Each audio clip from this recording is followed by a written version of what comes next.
Oh, yung mga silent viewer kong DDS dyan, gigil na naman kayo sa akin. Oh, ano, mga DDS, kita nyo na kaek-ekan ng airpot nyo? Ngayon yung sabihin, kurap si Bongbong Marcos. Ngayon yung sabihin, magnanakaw si BBM. Ano man ang mangyari, sila'y kay Rodrigo.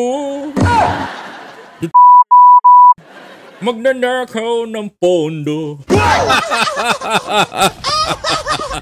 O ano, mga DDS, ngayon kayo kumanta.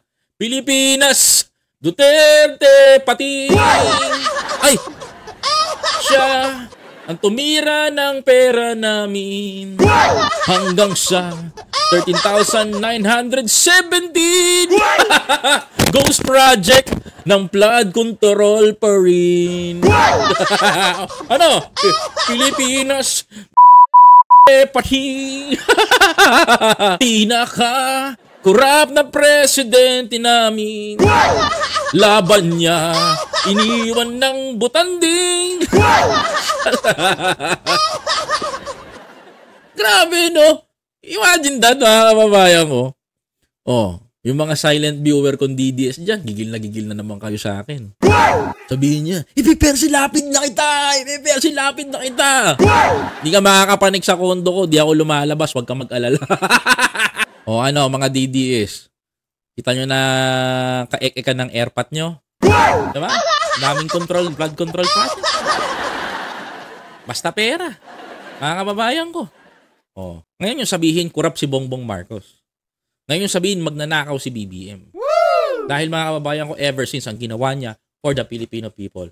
And he wants a transparency for us. Alright? Mga kababayan, kaya sa lahat po ng mga manonood natin dito, napaliwanag ko na dapat ipaliwanag sa inyo.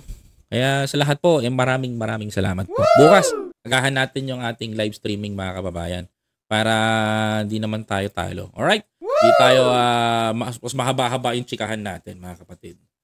O ano, sasabay na ba kayo? Pilipinas!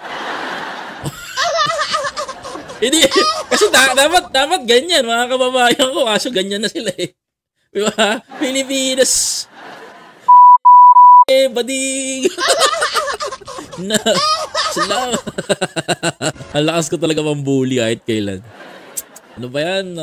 Alam nyo, likas na ako mambubuli eh. Talagang buskador lang talaga ako eh. I hope na sana sumakit at nyo kakatawa sa akin ngayon, mga kababayan ko. Mas marami pa tayong pag-uusapan bukas. Alright? Maraming salamat po. Ingat po kayo palagi. Ako po si Biyahe ni Koy TV, mga kababayan ko. Sama-sama po tayong babangon muli para sa bagong Pilipinas, mga kababayan ko. Maraming salamat po.